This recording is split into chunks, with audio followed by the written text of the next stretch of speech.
This is Roberto Calvi. He's a peculiar Italian banker with connections to the underworld, the Mafia, Freemasonry, and dubbed God's banker. He had an integral role in the Vatican's finances. In 1982, he was found hanging from Blackfriars Bridge in London. But was his death a suicide or something more sinister?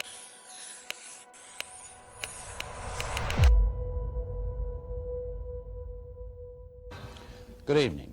Italy was in search of a new government today for the 41st time since the end of World War II. Government number 40, headed by Prime Minister Arnaldo Forlani, collapsed yesterday under the weight of a most unusual scandal, the revelation that nearly 1,000 of Italy's elite, including 3 cabinet members, were allegedly members of an outlawed, super-secret, super-evil Masonic lodge called P2.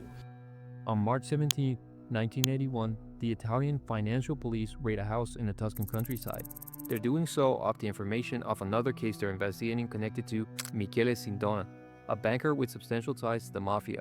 The owner of the house is Tlakaelel, a founder of the secretive right-wing Masonic lodge named Propaganda Devoid, or P2. During the raid, the police stumble upon documents showcasing the members of this secret lodge.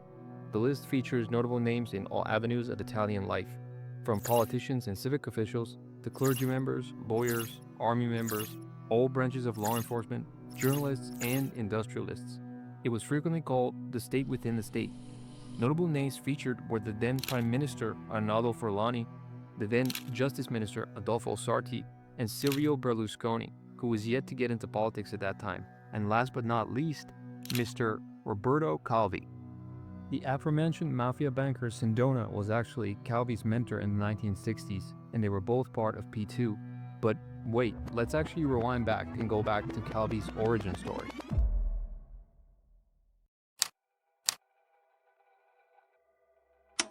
Roberto Calvi is born in Milan in 1920. His father was the manager of the Italian commercial bank. Shortly after the Second World War finished, Roberto also joined the bank, but ended up moving to the second largest bank at the time, Banco Ambrosiano. In 1952, he ended up marrying and had 2 children. He eventually became the personal assistant to Carlo Canesi, a bigwig in the bank and later president. Calvi became the bank's manager in 1971 and chairman in 1975. Throughout his work at Banco Ambrosiano, Calvi forged close ties to the chairman of the IOR, Archbishop Paul Marcinkus. IOR stands for the Institute for the Works of Religion. In simple terms, it's the Vatican Bank. The IOR essentially had the checking accounts of the Pope, the staff of the Vatican, and the clergy, but it also functioned as a commercial bank and a shareholder of Banco Ambrosiano. Now, because the Vatican is an independent state, it's completely free of government regulators and exchange controls. It functions in complete secrecy. In other words, large sums of money can be sent anywhere in the world, and the only parties that will be privy to the information would be the ones involved in the transaction itself. It basically functioned like the Caymans or Panama, but in the heart of Italy. This kind of secrecy, of course, is seen very favorably by underworld figures, which is exactly why the chairman of the IOR, Paul Marcinkus' business relationships were frequently questioned. Hello? Hello, Monsignor. Yep. I gather that you knew Mr. Calvi. I have no comment to make. Would it be possible for us to meet and just at least talk about it off the record? No. No comment. Did you know Mr. Calvi? No comment, I said. You speak English. I speak English. One of them was the aforementioned mafia banker Michele Sindona, who ended up being tried and sentenced to 25 years for fraud in the US, and eventually he would get extradited back to Italy, where he would meet his death in 1986 after his coffee was spiked with cyanide in prison. And the other one was our very own Roberto Calvi.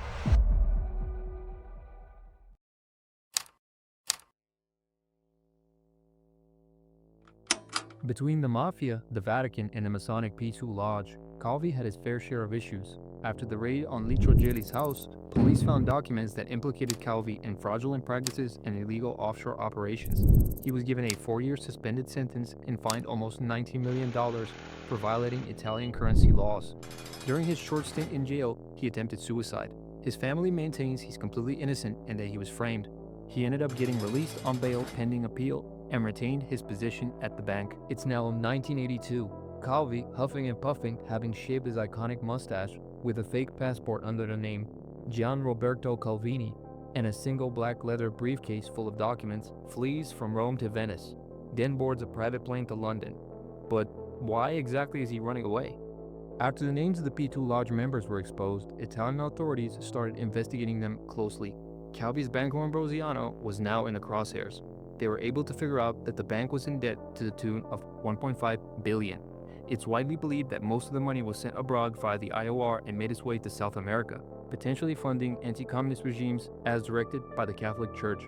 Rest of it was put into shell companies and used to buy stock in Banco Ambrosiano, inflating its value. In a last-ditch effort, Calvi sent a letter to Pope John Paul II warning of the impending financial catastrophe of both the Vatican Bank and Banco Ambrosiano.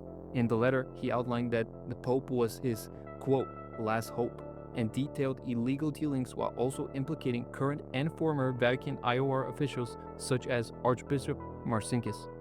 Calvi now found himself between a rock and a hard place. He had too much information on all the parties involved. The Sicilian Mafia, whose heroin money he was laundering, the illicit activity of the Vatican Bank, and the inner workings of P2. He feared that he would be made a scapegoat and decided that it was time to run. After arriving in London, he quickly moved to the Chelsea apartment he had rented for a month. Besides the black briefcase and fake passport he was carrying, he was also carrying a one-way ticket to Rio de Janeiro with a current Brazilian visa. However, in the early morning of June 18, 1982, his lifeless body was found hanging off Blackfriars Bridge in London. The body of Roberto Calvi was discovered hanging beneath Blackfriars Bridge at 7:45 a.m. on the morning of June the 18th. He'd been dead between 2 and 6 hours. On Calvi's body, the police found 5... The scene was bizarre. His pockets were found to be stuffed with bricks, and he carried about 10,000 pounds in different currencies. His fake passport was also on him. Even considering the suspicious circumstances, the initial report by the coroner concluded that Calvi had taken his own life and that no foul play was observable, pointing to his previous suicide attempt as proof of his poor mental health. But why would Calvi go through with this elaborate plan of getting a fake passport, a visa, boarding a private plane, having different types of money, shaving his mustache to conceal his identity, only to end up committing suicide in the most public way possible in a foreign country? The initial verdict was overruled a year later and the case was now left opened. The Calvi family, however, were not impressed and they ended up hiring their own private investigating team. His body was exhumed in 1998 and everything was pointing towards Calvi being a victim of a homicide. Tests were able to conclude that his neck injuries were inconsistent with a death by hanging and that he didn't touch the bricks that were left in his pockets. In 2002, a final verdict was given on the case and it was officially ruled a homicide. Theories inevitably swirled. Let's take a look at some that cropped up shortly after his death. First, let's take a look at P2 and their motivation. It is said that several high-ranking P2 members feared what Calvi could say during his trial.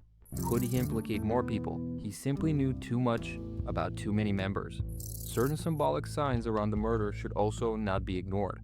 For instance, the P2 members referred to themselves as Frati Neri, in English, Black Friars, the same name as the bridge Calvi was hanged from. Also, the bricks found stuffed in his pockets are a Masonic symbol. However, no member of the lodge has ever been on trial for the murder. The Mafia also could have seen him as a threat because he had ripped off one of their money laundering operations and they might have been concerned about him exposing a rumor that was going around, namely that the Mafia was actively blackmailing politicians.